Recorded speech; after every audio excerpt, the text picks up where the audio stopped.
Welcome to Love's Tender Flame, Tales of Romance. I'm Mardell reading Roast Beef Medium by Edna Ferber. Chapter 3, Chickens.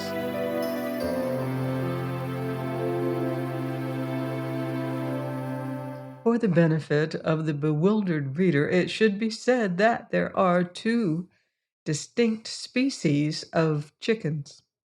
There is the chicken which you find in the barnyard, in the incubator, or on a hat, and there is the type indigenous to State Street, Chicago. Each is known by its feathers. The barnyard variety may puzzle the amateur fancier, but there is no mistaking the State Street chicken. It is known by its soiled high white canvas boots, by its tight short black skirt, by its slug pearl earrings, by its bewildering coiffure, by every line of its slim young body, by every curve of its cheek and throat. You know it is adorably, pitifully young.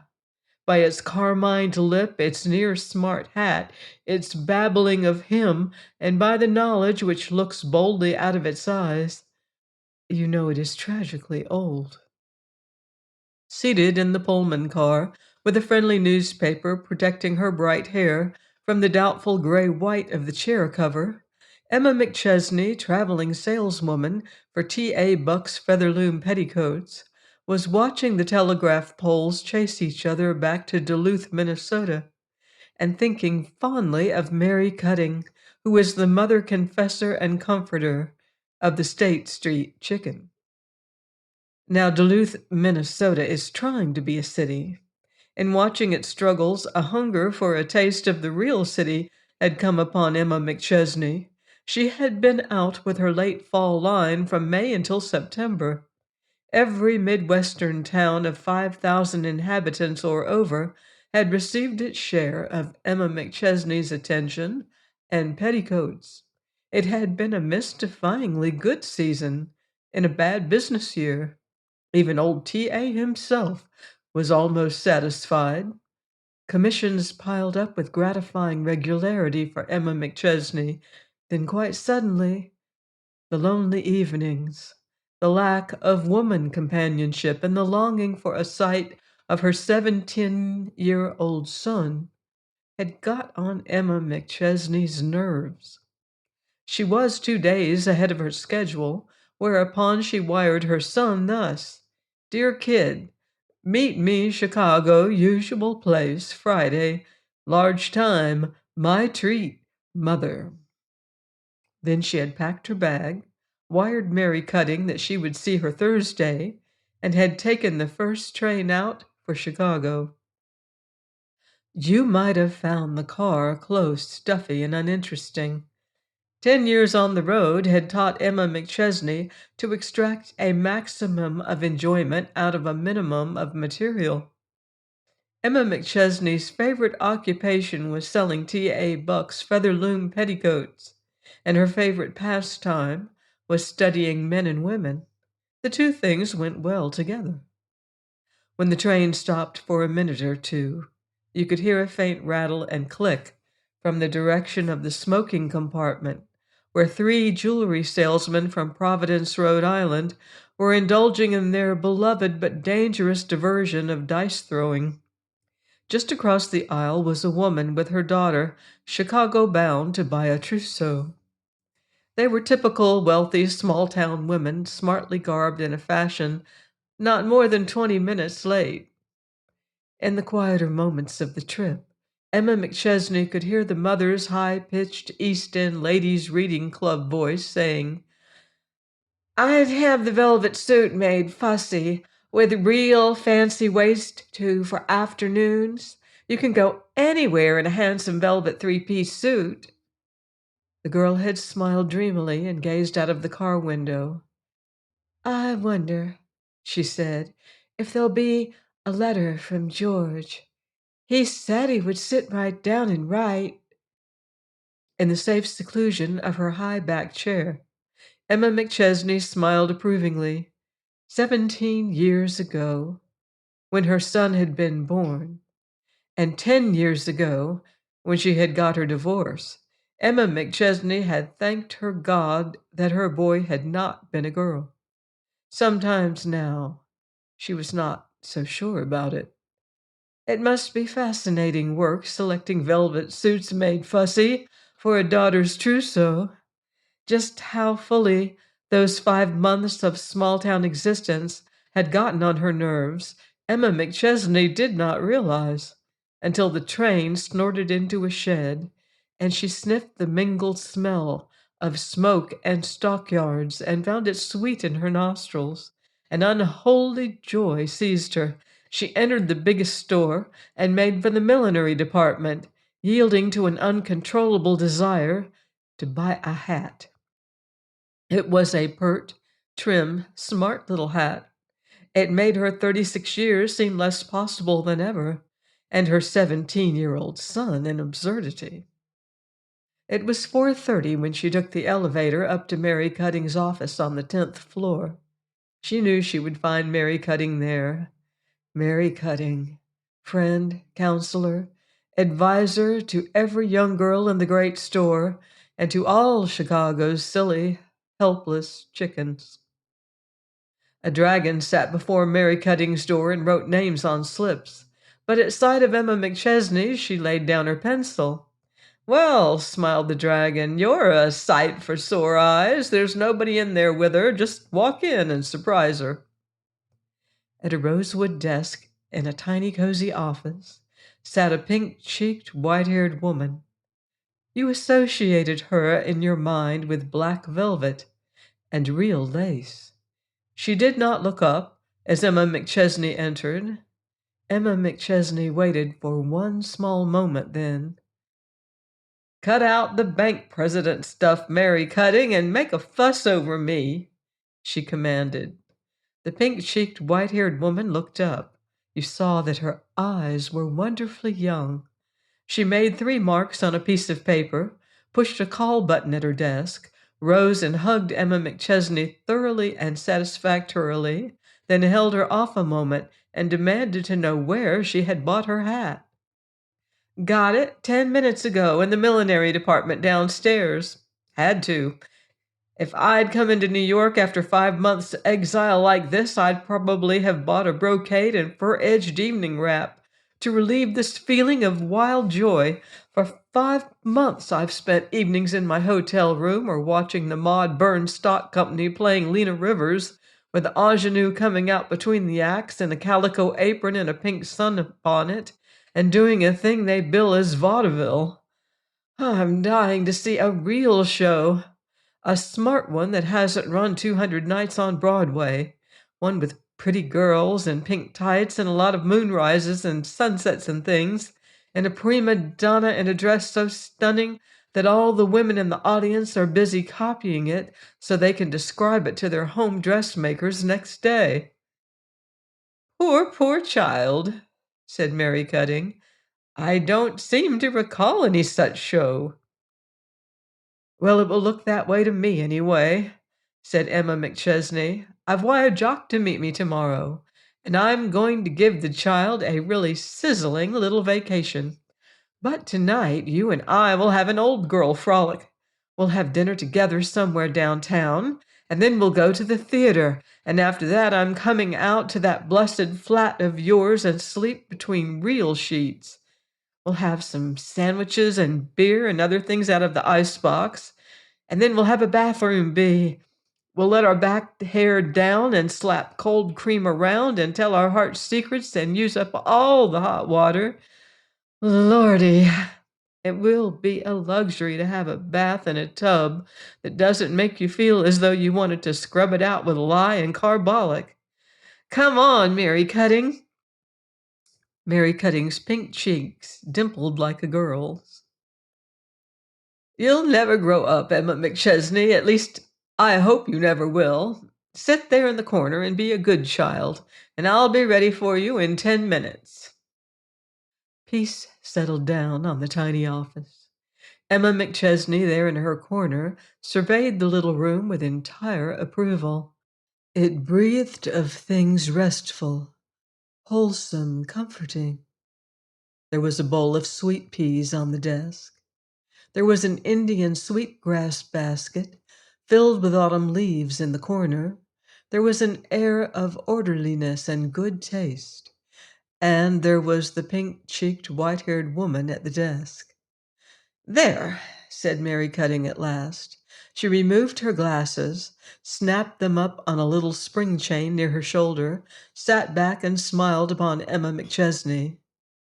Emma McChesney smiled back at her. Theirs was not a talking friendship. It was a thing of depth and understanding, like the friendship between two men. They sat looking into each other's eyes and down beyond, where the soul holds forth. And because what each saw there was beautiful and sightly, they were seized with a shyness, such as two men feel when they love each other, and so they awkwardly endeavored to cover up their shyness with words. "You could stand a facial and a decent scalp massage, Emma," observed Mary Cutting in a tone pregnant with love and devotion. "Your hair looks a little dry. Those small-town manicures don't know how to give a real treatment." "I'll have it tomorrow morning before the kid gets in at 11. As the Lily Russell of the traveling profession, I can't afford to let my beauty wane. That complexion of yours makes me mad, Mary. It goes through a course of hard water and Chicago dirt and comes up looking like a rose leaf with the morning dew on it. Where'll we have supper?" "I know a new place," replied Mary Cutting. "German, but not greasy." She was sorting, marking, and pigeonholing various papers and envelopes. When her desk was quite tidy, she shut it and locked it and came over to Emma McChesney. "Something nice happened to me today," she said softly. "Something that made me realize how worthwhile life is. You know, we have 5,000 women working here, almost double that during the holidays. A lot of them are under 20, and Emma, a working girl, under 20, in a city like this. Well, a brand new girl was looking for me today. She didn't know the way to my office, and she didn't know my name. So she stopped one of the older clerks, blushed a little, and said, 'Can you tell me the way to the office of the comfort lady?' Well, that's worth working for, isn't it, Emma McChesney?" "It's worth living for," answered Emma McChesney gravely. It's worth dying for. To think that those girls come to you with their little sacred things, their troubles and misfortunes and unhappinesses and their disgraces sometimes," Mary Cutting finished for her. "Oh, Emma McChesney, sometimes I wonder why there isn't a national school for the education of mothers. I marvel at their ignorance more and more every day. Remember, Emma, when we were kids, our mothers used to send us flying to the grocery on baking day? All the way from our house to Heinz Grocery, I'd have to keep on saying over and over, 'Sugar, butter, molasses, sugar, butter, molasses, sugar, butter, molasses.' If I stopped for a minute, I'd forget the whole thing. It isn't so different now. Sometimes at night, going home in the car after a day so bad that the whole world seems rotten, I make myself say over and over, as I used to repeat my sugar, butter, and molasses, 'It's a glorious, good old world. It's a glorious, good old world. It's a glorious, good old world.' And I daren't stop for a minute for fear of forgetting my lesson." For the third time, in that short half hour, a silence fell between the two, a silence of perfect sympathy and understanding. 5 little strokes, tripping over each other in their haste, came from the tiny clock on Mary Cutting's desk. It roused them both. "Come on, old girl," said Mary Cutting. "I've a chore or two still to do before my day is finished. Come along if you like. There's a new girl at the perfumes who wears too many braids and puffs and curls, and in the basement Mrs. Ready-to-Wear There's another who likes to break store rules about short-sleeved, lace-yoked lingerie waists. And one of the floor managers tells me that a young chap of that callow, semi-objectionable high school fraternity flat-heeled shoe type has been persistently hanging around the desk of the pretty little bundle inspector at the Veilings. We're trying to clear the store of that type. They call girls of that description chickens. I wonder why someone hasn't found a name for the masculine chicken. "I'll give 'em one," said Emma McChesney as they swung down a broad, bright aisle of the store. "Call 'em weasels. That covers their style, occupation, and character." They swung around the corner to the Veilings, and there they saw the very pretty, very blonde, very young chicken, deep in conversation with her weasel. The weasel's trousers were very tight and English, and his hat was properly woolly and alpine and dented very much on one side, and his heels were fashionably flat, and his hair was slickly pompadour. Mary Cutting and Emma McChesney approached them very quietly, just in time to hear the weasel say, "Well, so long then, shrimp. See you at 8." And he swung round and faced them. That sick horror of uncertainty, which had clutched at Emma McChesney when first she saw the weasel's back, held her with awful certainty now. But 10 years on the road had taught her self-control, among other things, so she looked steadily and calmly into her son's scarlet face. Jock's father had been a liar. She put her hand on the boy's arm. "You're a day ahead of schedule, Jock," she said evenly. "So are you," retorted Jock sullenly, his hands jammed into his pockets. "All the better for us both, kid. I was just going over to the hotel to clean up, Jock. Come along, boy." The boy's jaw set. His eyes sought any haven but that of Emma McChesney's eyes. "I can't," he said, his voice very low. "I've an engagement to take dinner with a bunch of the fellows. We're going down to the inn, sorry." A certain cold rigidity settled over Emma McChesney's face. She eyed her son in silence until his miserable eyes perforce looked up into hers. "I'm afraid you'll have to break your engagement," she said. She turned to face Mary Cutting's regretful, understanding gaze. Her eyebrows lifted slightly, her head inclined ever so little in the direction of the half-scared, half-defiant chicken. "You attend to your chicken, Mary," she said. "I'll see to my weasel." So Emma McChesney and her son Jock, looking remarkably like brother and sister, walked down the broad store aisles and out into the street. There was little conversation between them. When the pillared entrance of the hotel came into sight, Jock broke the silence sullenly. "Why do you stop at that old barracks? It's a rotten place for a woman. No one stops there but clothing salesmen and boobs who still think it's Chicago's leading hotel. No place for a lady." "Any place in the world is the place for a lady, Jock," said Emma McChesney quietly. Automatically, she started toward the clerk's desk. Then she remembered and stopped. "I'll wait here," she said. "Get the key for 518, will you please? And tell the clerk that I'll want the room adjoining beginning tonight instead of tomorrow, as I first intended. Tell him you're Mrs. McChesney's son." He turned away. Emma McChesney brought her handkerchief up to her mouth and held it there a moment, and the skin showed white over the knuckles of her hand. In that moment, every one of her 36 years were on the table face up. "We'll wash up," said Emma McChesney when he returned, "and then we'll have dinner here." "I don't want to eat here," objected Jock McChesney. "Besides, there's no reason why I can't keep my evening's engagements." "And after dinner," went on his mother as though she had not heard, "we'll get acquainted, kid." It was a cheerless, rather tragic meal. though Emma McChesney saw it through from soup to finger bowls. When it was over, she led the way down the old-fashioned red-carpeted corridors to her room. It was the sort of room to get on its occupant's nerves at any time, with its red plush armchairs, its black walnut bed, and its walnut center table inlaid with an apoplectic slab of purplish marble.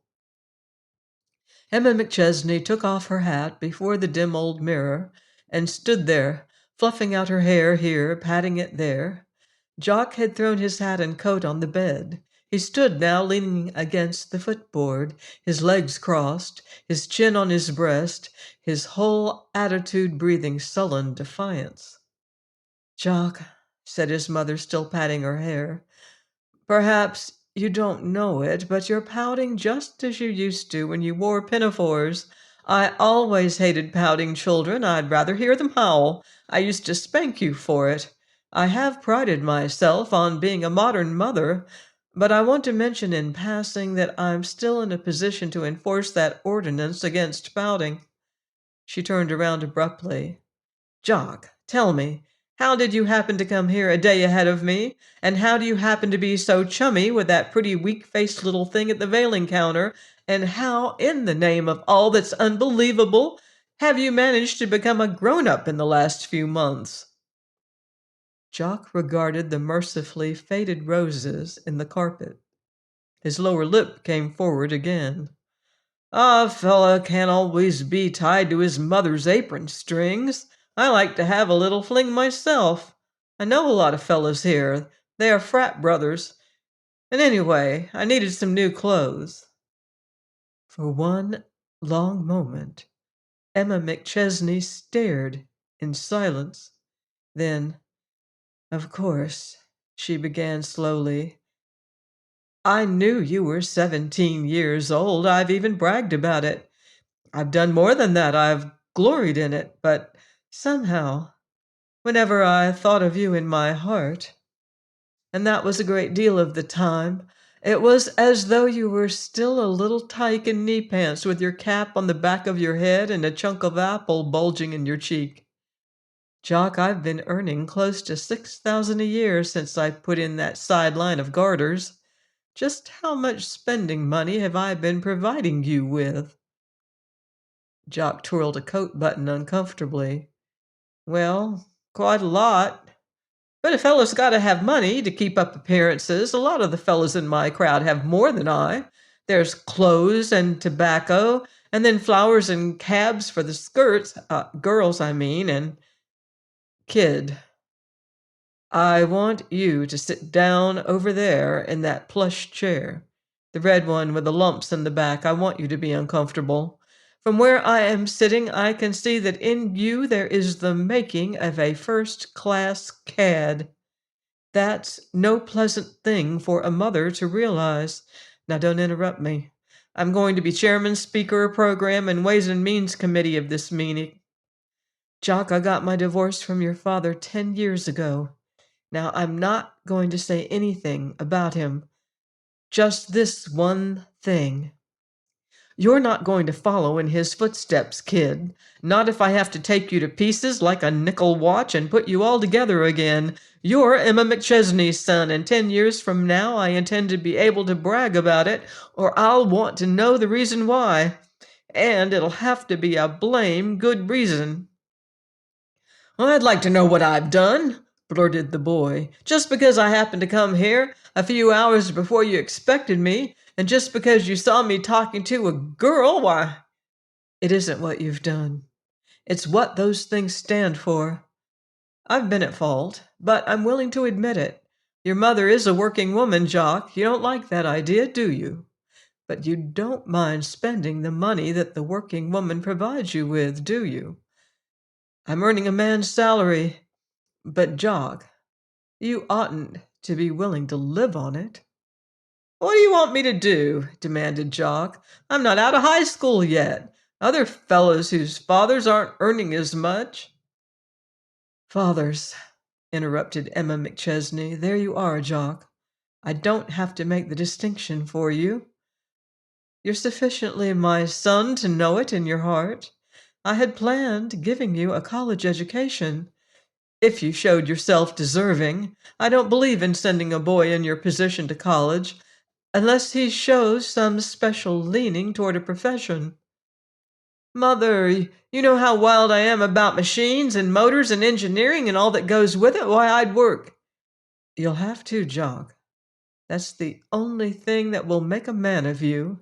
I've started you wrong, but it isn't too late yet. It's all very well for boys with rich fathers to run to clothes and city jaunts and chickens and cabs and flowers. Your mother is working tooth and nail to earn her 6,000, and when you realize just what it means for a woman to battle against men in a man's game, you'll stop being a spender and become an earner because you'll want to. I'll tell you what I'm going to do, kid. I'm going to take you on the road with me for 2 weeks. You'll learn so many things at the end of that time, the sides of your head will be bulging. I'd like it, exclaimed the boy, sitting up. It will be regular fun. No, it won't, said Emma McChesney. Not after the first 3 or 4 days, but it will be worth more to you than a foreign tour and a private tutor. She came over to him and put her hand on his shoulder. Your room's just next to mine, she said. You and I are going to sleep on this. Tomorrow we'll have a real day of it, as I promised. If you want to spend it with the fellas, say so. I'm not going to spoil this little lark that I promised you. I think, said the boy, looking up into his mother's face, I think I'll spend it with you. The door slammed after him. Emma McChesney remained standing there in the center of the room. She raised her arms and passed a hand over her forehead and across her hair until it rested on the glossy knot at the back of her head. It was the weary little gesture of a weary, heartsick woman. There came a ring at the phone. Emma McChesney crossed the room and picked up the receiver. Hello, Mary Cutting, she said without waiting for the voice at the other end. What? Oh, I just knew. No, it's all right. I've had some high-class little theatricals of my own right here with me in the roles of leading lady, ingenue, villainous star, and heavy mother. I've got Mrs. Fisk looking like a first-reader room kid that's forgotten her Friday piece. What's that? There was no sound in the room but the hollow cackle of the voice at the other end of the wire, many miles away.